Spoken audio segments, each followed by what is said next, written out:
Aquele que habita no esconderijo do Altíssimo, à sombra do Onipotente descansará.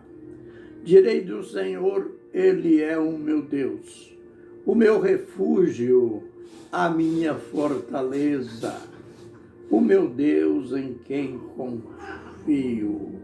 Salmos 91, versos 1 e 2. Ministério Pão Vivo. Antes de adentrarmos ao nosso tema, aquele convite para que você participe de modo mais direto neste trabalho de evangelização, de estudos da Palavra do Senhor. Inscreva-se, junte-se a nós nesta tarefa do ensino da Palavra do Senhor. Compartilhe também. Compartilhando será uma multiplicação de pessoas dentro de nosso canal. Dê também a sua oferta dentro daquele alvo. Evangelize comigo. Use a nossa chave Pix, que fica aí no verso de cada vídeo nosso. 169 406 799 87. Não importa a quantia, mas queremos contar com a sua participação. Nós estamos dentro de nosso tema Apocalipse para Todos. Naquele ponto, as coisas que são, isto é, analisando cada uma das 7 cartas que João escreveu, mas cujo autor é o Senhor Jesus Cristo. As cartas foram escritas às 7 igrejas da Ásia, mais propriamente a Ásia Menor. Elas ficavam ali, nas proximidades da Turquia. João estava preso na ilha de Patmos, por causa da palavra de Deus e do testemunho do Senhor Jesus Cristo. Estamos já na 3ª carta, à igreja em Pérgamo. Esta igreja que teve a infelicidade de existir numa cidade tão horrível. Ela transmite terror, porque ali estava o trono de Satanás. Então, Jesus se dirigiu a ela com estas palavras: sei onde habitas, que é onde está o trono de Satanás. Já mostramos ontem as desvantagens que a igreja de Cristo, a igreja em Pérgamo, teve na época, e estabelecendo um paralelo à igreja de Cristo hoje, em qualquer cidade que ela existir e que for também, como era Pérgamo, um centro de idolatria, um centro idolátrico, esta igreja sofre também a influência, a opressão de demônios, de principados e de potestades. A gente aprendeu ontem que ali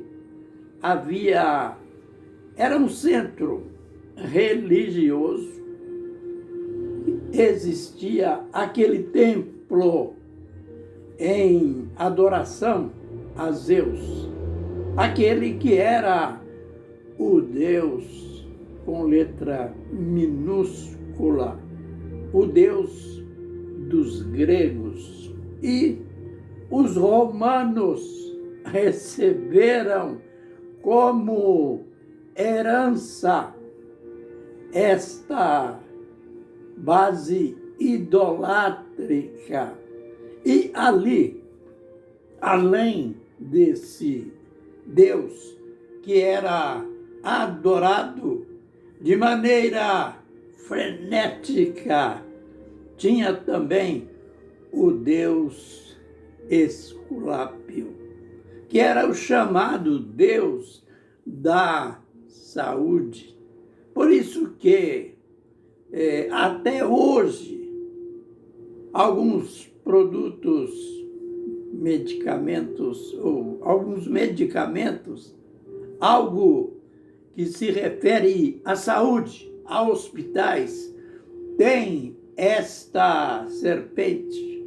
Note, para que você perceba isto, esta serpente numa posição que, conforme dizemos na linguagem popular, ela está enrolada em alguma coisa.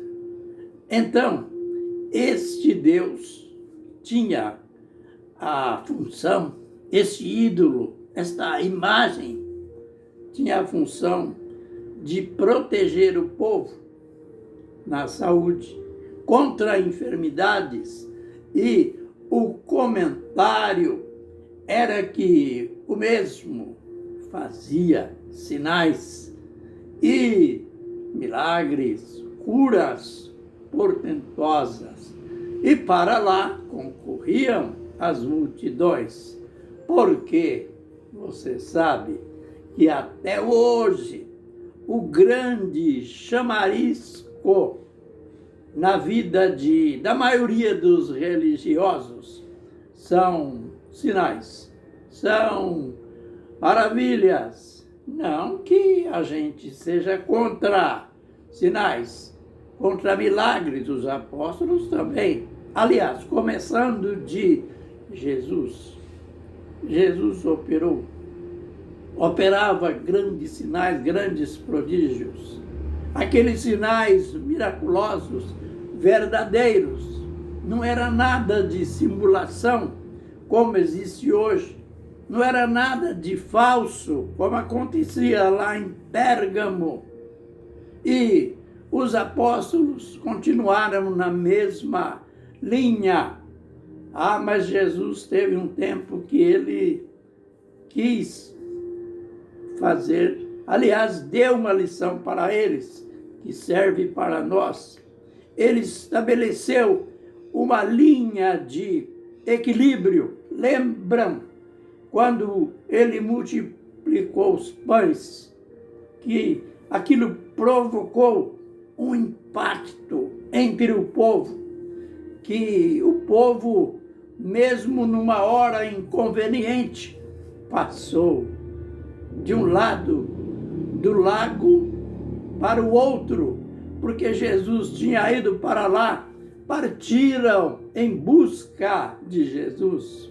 E Jesus disse para eles: olha, vocês me buscam não porque vocês saciaram a vossa fome na multiplicação dos pães, mas porque vocês viram sinais.